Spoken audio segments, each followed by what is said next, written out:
Se você assistir esse vídeo até o final, você vai aprender um recurso importantíssimo. Eu sou Eli Ribeiro, sou motion designer e falo sobre expressões e automações no After Effects. E isso que eu falei no início é uma condicional. Se você prestar atenção, então você vai aprender. As condicionais, elas são básicas quando a gente trabalha com expressões no After Effects. E dominar essa ferramenta vai te trazer inúmeras possibilidades quando você desenvolver seus projetos de automação.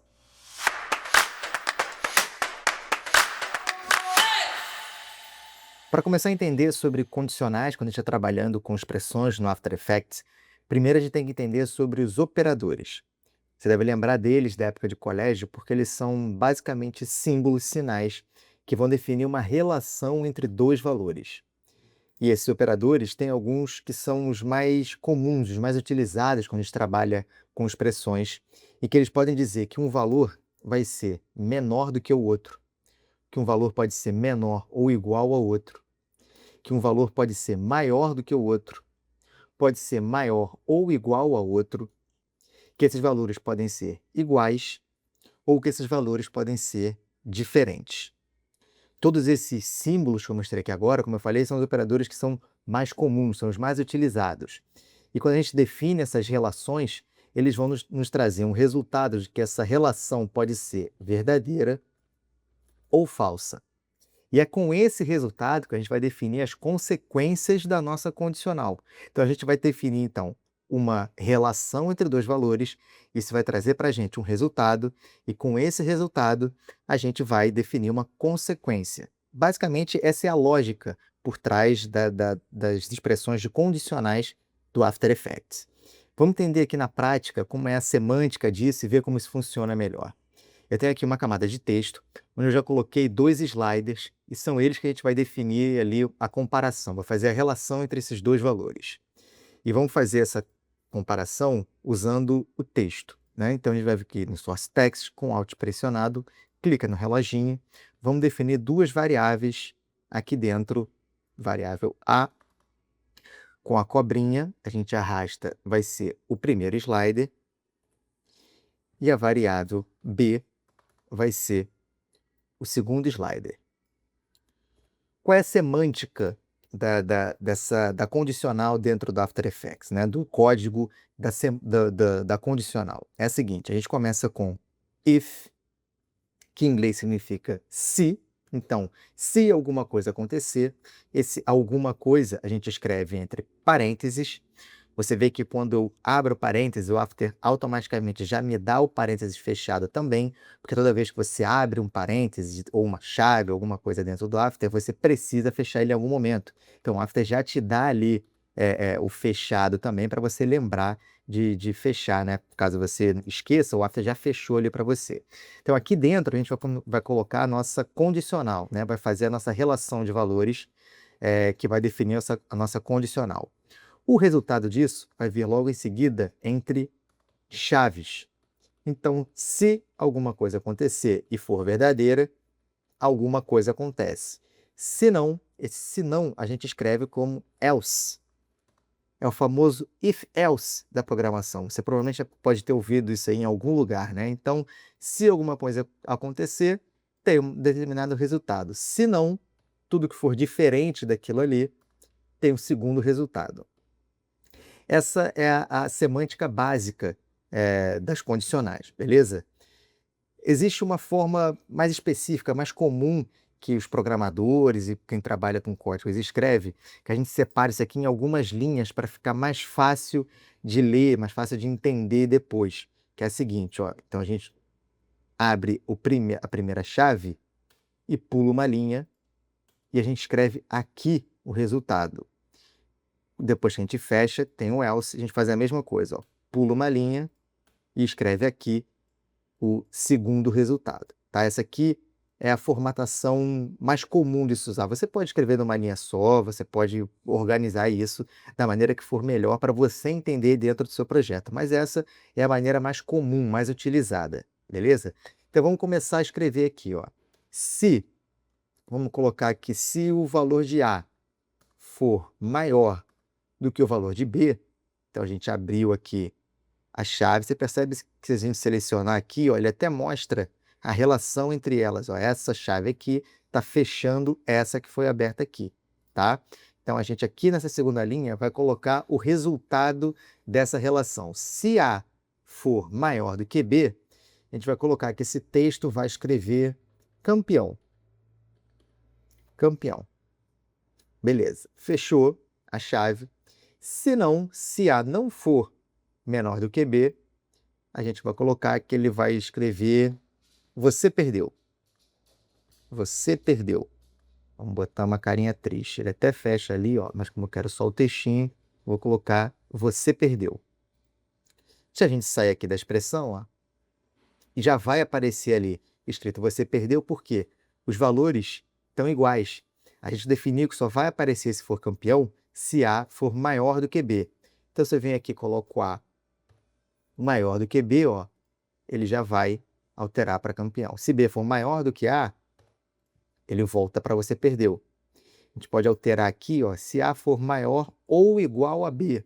Então, a gente tem duas opções aqui para aparecer campeão. No caso, se A for maior ou se A for igual a B. Então, está escrito você perdeu porque B está maior. Mas se eu colocar A maior, volta o campeão. Se eu colocar eles iguais, ele continua campeão. Vamos então ver um exemplo um pouco mais complexo de como a gente trabalha com as condicionais. Eu coloquei aqui 3 imagens, né? São ali 3 pokémons, uma evolução do outro, e coloquei uma camada de texto. Nessa camada de texto já tem ali um slider que eu coloquei, chamei ele de evolução, tá? E qual é a ideia aqui desse projeto? A gente vai, conforme vai aumentando o valor desse slider, eu quero que essas imagens vão se alternando. Então, a gente vai definir um intervalo ali, até o número 5 vai ficar sendo exibido o primeiro, passou o número 5, vai ser exibido o segundo, chegou no número 10 para frente, a gente vai exibir o terceiro. Tá? Vamos fazer a evolução dessas imagens conforme a gente vai mudando o valor desse slider. E vamos mudar também aqui o texto, né? Vamos mudar o nome deles ali para ser exibido o nome da imagem que estiver sendo exibida, tá? Então, vamos começar aqui com esse primeiro. Eu vou desligar esses dois aqui, para a gente visualizar mais fácil ali só o primeiro, depois a gente liga.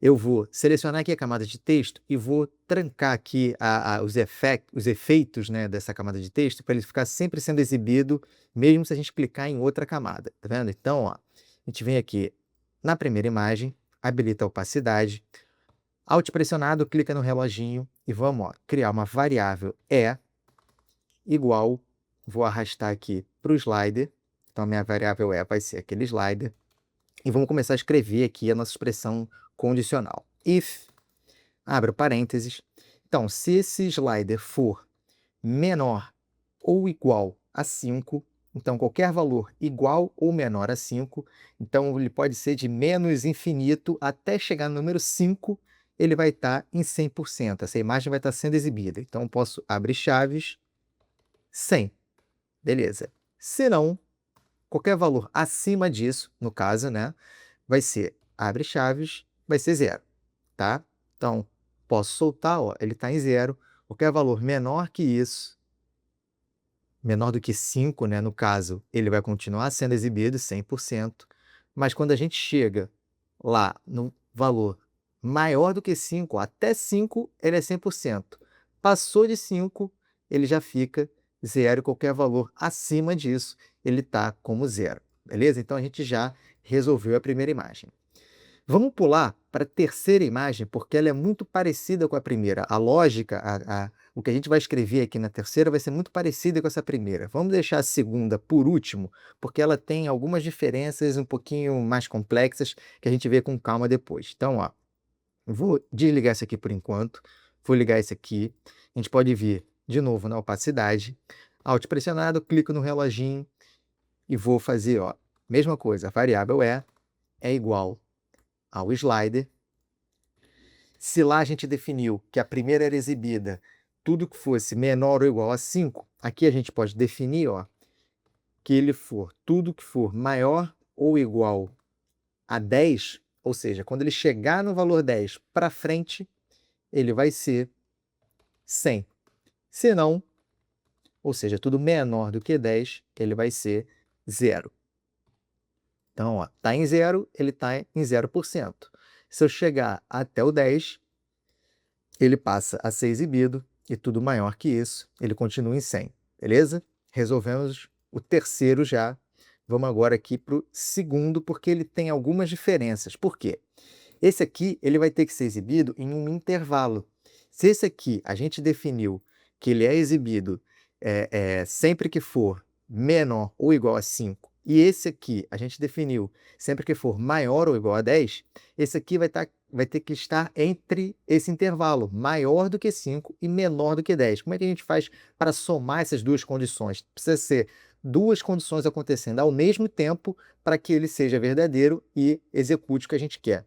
A gente vai fazer o seguinte, ó, transparência, habilitou ali, variável é igual ao slider, beleza? Então, ó, mesma coisa, if abriu a primeira condição, então ele tem que ser maior do que 5, mas ele também tem que ser, ó, menor do que 10, certo? É o intervalo que a gente precisa para essa segunda imagem aparecer ali. Como é que a gente faz para somar esses dois dentro da expressão? É o seguinte, ó, a gente vai primeiro colocar tudo isso entre parênteses. Então, eu abri parênteses antes de tudo e fechei lá depois de tudo.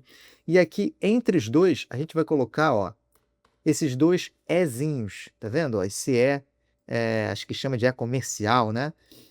O significado disso aqui é o quê? É justamente é fazer a soma, é somar essas duas condições. Então, para acontecer aqui a consequência que a gente vai definir, precisa que essas duas variáveis aconteçam, sejam verdadeiras. Precisa que o slider seja maior do que 5 e menor do que 10. Tem um outro símbolo que é muito usado também, que são as duas traves. Nesse caso aqui, seria ou. Isso aqui significa ou. Precisaria que um ou outro fosse verdadeiro, não necessariamente os dois.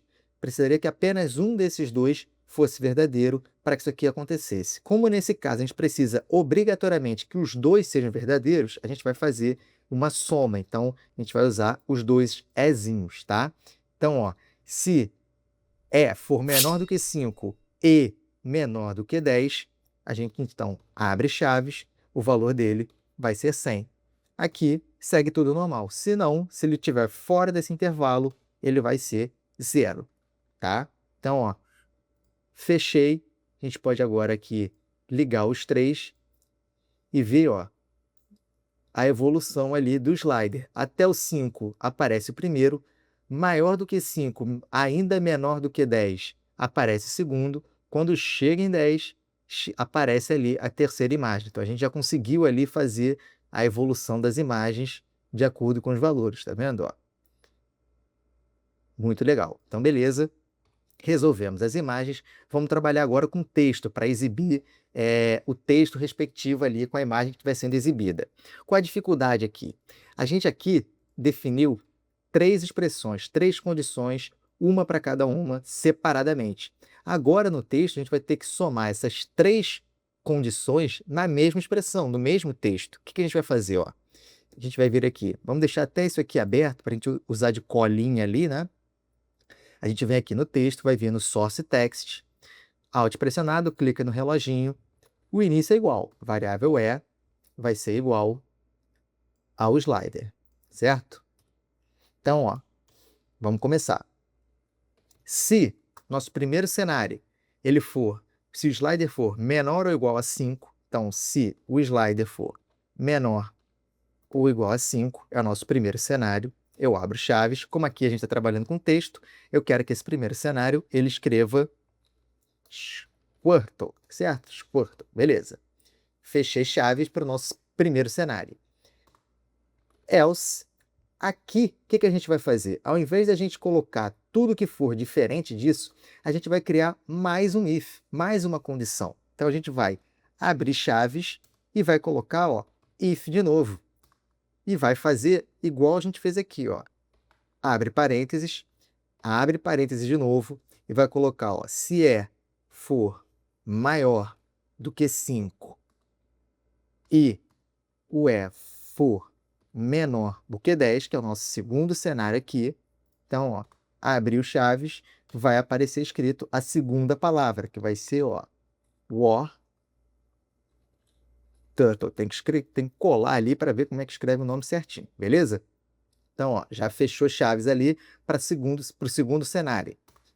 Else de novo, abre o chaves, e aqui a gente não precisa colocar mais um if. A gente já definiu os dois cenários, tudo que for diferente desses dois vai ser o terceiro. Então, a gente aqui já pode escrever, ó, Blastoise, que é o terceiro cenário.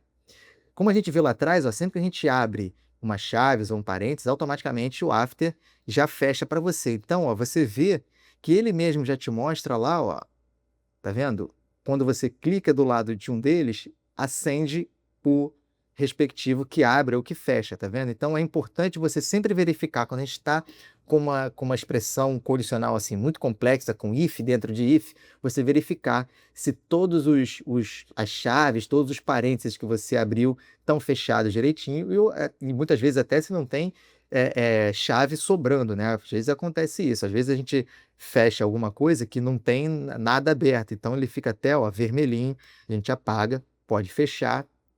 E agora, ó, já está funcionando ali, ó. Vamos fazer um teste aqui? Vamos animar esse slider. Vamos colocar, ó, de 0 até 10. Então, ó, conforme ele vai aumentando o valor, já está funcionando ali, vai mudando não só o nome, mas a imagem, tá vendo? Então a gente conseguiu fazer essa evolução dos personagens, da palavra, usando o slider. A gente fez um intervalo ali de condição e aqui a gente usou dois cenários, três cenários de condições dentro da mesma expressão, tá vendo? Então, é uma expressão simples a condicional, mas que a gente pode trabalhar muito bem, vai incrementando e vai deixando ela mais complexa para fazer um projeto mais complexo, beleza? Vamos para o último exemplo aqui, que é mais um Pokémon. A gente colocou ali o óculos do Squirtle. E agora eu vou abrir aqui o cadeado, porque a gente colocou aqui na camada do óculos, a gente colocou um checkbox. Qual é a ideia? A gente ligar e desligar esse checkbox e vai aparecer e sumir o óculos. Quando a gente está trabalhando com checkbox e condicionais, é um pouco diferente, até mais simples do que pode parecer. Então vamos ver o seguinte, ó. A gente vai vir aqui na transparência dele, a gente vai clicar na propriedade ali, vai criar a variável E de novo. Não, vamos criar O de óculos. Vai vir aqui, variável óculos. A gente pode fazer o seguinte, ó, quando a gente está trabalhando com checkbox, o after entende o seguinte, ele entende isso aqui como uma booleana. Booleana é o quê? Que a gente tem dois cenários, que é verdadeiro ou falso. Então, ele entende quando ele está desmarcado como sendo falso, quando ele está marcado é verdadeiro. Então, nesse caso aqui, seria o seguinte, ó, if a variável O for true, ou seja, for verdadeira, a opacidade vai ser 100. Se não, ou seja, ele vai ser 0. Ou seja, se ela for falsa, ela vai ser 0, tá? Então, ó, verdadeiro ou falso é como ele interpreta ali o checkbox. Mas o checkbox ele tem uma particularidade interessante. Eu vou até criar aqui uma camada de texto para a gente ver, ó, e vou ligar essa camada de texto no checkbox, para vocês verem o seguinte, ó. Se eu clicar aqui e arrastar o source text para o checkbox, ele vai exibir o valor, digamos assim, do resultado desse checkbox. Quando a gente clica aqui, ó, você percebe que ele aparece 0 para desmarcado e 1 para marcado. Tá vendo? Então ele tem um resultado matemático também. Ele interpreta isso como sendo verdadeiro ou falso, mas ele tem um resultado matemático também. Então, quando a gente está trabalhando com checkbox, a gente quer fazer um objeto desaparecer e aparecer, a gente não precisa fazer toda essa expressão mais complexa aqui com if, else e tudo mais. Basta a gente fazer o seguinte, ó, já que isso aqui é 0 ou 1, a gente pode pegar o valor da variável e multiplicar por 100. Por que isso? Quando estiver desmarcado, o valor dele vai ser 0. 0 vezes 100, então a opacidade vai ser 0. Se a gente marcar, o resultado dele passa a ser 1, 1 vezes 100, o resultado vai ser 100. Então a opacidade dele vai passar a ser 100. Então, ó, bem mais simples. Agora, quando a gente marca e desmarca o checkbox, ó, está funcionando da mesma forma. A gente obtém o mesmo resultado com uma expressão muito mais simples. A gente colocar aqui um outro valor, ó, 50, ele vai ser 1 vezes 50. Então, quando ele for verdadeiro, isso aqui vai ter que exibir o valor de 50, que é o que a gente definiu ali, vai ser 1 vezes 50. Então, ó, ele vai ter ali uma certa transparência, porque a gente definiu agora o valor de 50, certo? Mas, de qualquer forma, isso aqui é muito útil quando a gente quer fazer um objeto aparecer e desaparecer utilizando um checkbox. Basta a gente fazer essa multiplicaçãozinha matemática ali, utilizando o valor que o checkbox obtém de resultado, tá vendo? Ó? Então a gente consegue agora fazer o óculos sumir e aparecer. Então é isso, galera. A gente viu aqui uma série de exemplos de como a gente pode trabalhar as condicionais usando as expressões no After Effects. A gente viu aqui como a gente soma condições, a gente trabalhou com if dentro de if, a gente de quebra viu aqui como a gente usa os controladores, né, para usar essa expressão. Como eu falei, essa expressão ela é muito importante, ela é básica, a gente sempre utiliza em projetos. Ela, a princípio, é uma expressão simples de escrever, mas que a gente precisa prestar atenção nas condições que a gente vai escrever, nos operadores que a gente vai usar, nas lógicas que a gente vai usar, para que tudo funcione corretamente, beleza? Então, deixa aí nos comentários se você ficou com alguma dúvida, me conta como é que você vai usar as condicionais nos seus projetos. Muito obrigado se você chegou até aqui nesse vídeo, a gente se encontra na próxima e valeu!